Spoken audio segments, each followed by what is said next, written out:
What's going on, everybody? Joe here from Mainline Overland. Today we are back on the bench, and in today's video we're going to be talking about all the things you should consider and be thinking about before building out your GX550. We're currently kind of in the planning stage on our GX550 build, so these are all the different things that we're kind of thinking through, doing research on before we order parts and break into this build.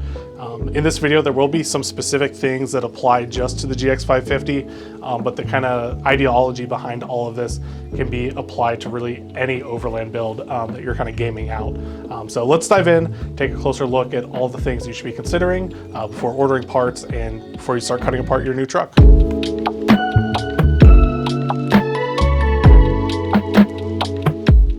So the first topic we're going to be thinking about is suspension upgrades. With any Overland build, especially if you're going to be adding weight to it, the first thing you want to do is make sure you're on a good solid foundation so that all your other mods are properly supported and it's going to drive well, perform well off-road. So suspension you definitely want to take some time on, really think about it before you make that big purchase. So you basically have two different directions you can go when you're building out the suspension on your GX550. The first entry-level setup is going to be a spacer lift. Companies like Westcott Design and Peak Suspension both make really high-quality spacer kits. I think these are great if you're just trying to fit a bigger tire on there, if you want to improve the aesthetic, get a little bit more aggressive stance. I think the spacer lifts are great for that, but once you start adding additional weight, want some better ride quality, or if you're really trying to tackle those tougher trails, I think that's where it makes sense to go to a full-blown suspension setup. So there are endless suspension manufacturers out there. I'm not going to have time to go through each and every single one of those. So if you're thinking about doing a suspension upgrade for your truck, definitely reach out to us. We can take a look at your needs and wants and really point you in the right direction of what kit to go with. But the main benefit of doing a full suspension setup is that you're going to be able to select the specific spring rate for your vehicle. So once you add bumpers, so you add some rear drawers or rear storage, or let's say you're just carrying a bunch of gear, we can really dial in and get the right amount of lift for all the additional weight you're going to be carrying. So that's really the major benefit of running a full suspension, is we can get everything dialed in. We can be super specific about that spring rate, so you're going to get the right amount of lift for your vehicle. Some other benefits of upgraded suspension, if you want to go to a full remote reservoir setup that's adjustable, you can actually adjust the suspension on the fly. A lot of people are going that direction just because of the added kind of tunability and customization of the suspension. You certainly don't need to go all out with all those adjustments. A simple kind of monotube shock with the right spring is really going to get you by. So next up, we're going to be talking about wheel and tire setups, because that is the main reason that most people are doing a suspension lift, is to get a bigger tire underneath their truck. The main benefit of that is you're getting some extra ground clearance, and you're also getting better off-road performance overall. Lexus actually made this super easy for us, because even with just a 2-inch spacer lift in the front, it's super easy to stuff 35s under there.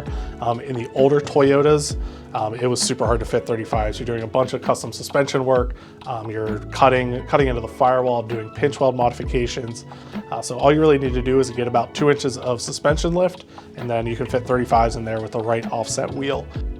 Speaking of wheels, the new GX550 carried over the same 6x139.7 bolt pattern from the older Toyotas, but they did reduce the center bore of the wheel, and they kind of changed what offset is a good setup for the new trucks. On the older Toyotas, an ET0 was kind of the sweet spot, gave you a nice flush fit without any tire poke, and allowed a lot of wheel travel without any rubbing. But on the new trucks, that kind of desired ET did change. So right now it seems like an ET25 is kind of the sweet spot. Gives you a hair amount of poke, tire poke. So if you're into that look, that's a great option for you. If you want a little bit extra tire poke, you can kind of go down to a 10 or 15 ET. And if you don't want any tire poke at all, you're looking at something a little bit closer to an ET of 40. So there's tons of different wheel options out there. Definitely give us a call if you're trying to figure out and dial in that exact fitment. So next up, we're going to be talking about bumper upgrades. The main reason why someone would be upgrading their front or rear bumper is because they're looking for better approach and departure angles, which is going to make it perform better off-road. It's also providing some extra protection up front and in the back, and And then on the front bumper, most people are looking to mount a winch up there for some added peace of mind, and that they can do some self-recoveries. With the bumpers, there's kind of two different directions you can go. There's kind of this stealth low profile bumper. Typically these don't require any cutting of the factory bumper. So this is really nice if you're kind of looking for that OEM plus look, or if you're kind of afraid to start cutting into a brand new vehicle. You could also upgrade to what I'll call a full coverage or full face bumper. So this is a bumper that's a little bit heavier duty, but does require cutting into the factory grille or bumper in order to mount it. I'm a big fan of these bumpers because they're giving you the most protection, they're giving you the best approach angle, and I think they just look the best overall. But if you're afraid to start cutting into your vehicle, maybe it's a better idea to start with those lower profile bumpers. Something else to think about when you're doing these bumper upgrades is how much they weigh. And this really ties back into the suspension setup. So typically before we even start a build, we like to get a list and weight of all the parts that we're going to be installing, so that when we order that suspension to begin with, it's fully set up for all the weight that we're going to be adding, so that when the build's done, everything's totally dialed in. I know we mentioned rock sliders in our last video. That's going to come up again here, and that's because rock sliders, in my opinion, bang for your buck, are the best upgrade you can make to any overland or off-road vehicle. It really comes down to protecting your investment, because when you're out there on the trail, you never know what kind of obstacle you're going to run into. There might be a tree down, there might be a big rock you didn't expect, and you definitely want to protect your investment, because the GX550 is a very expensive vehicle, and therefore it is very expensive to fix. So when we install those rock sliders, we're protecting the door sills, we're protecting the doors, we're protecting all that trim down there to prevent any expensive damage. So when you're looking at rock sliders, I like to look for something that has a decent kind of kick out or stands off the body a decent amount. A lot of manufacturers make something that's super low profile and kind of stealth looking. It's great for looks, but it's really not going to provide you that extra protection you're looking for.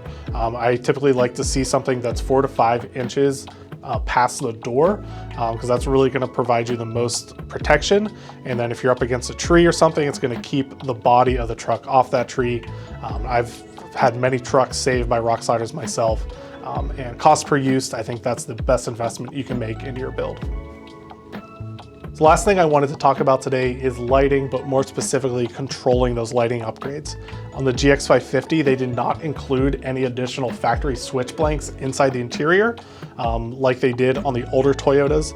They had some kind of switch blanks. You could throw in a factory style switch and control your light bars, your compressors, any other kind of 12-volt accessories with those switch blanks. But unfortunately, Lexus didn't include that this time, so you're gonna be looking for an aftermarket switch controller. We really like the S-Pod.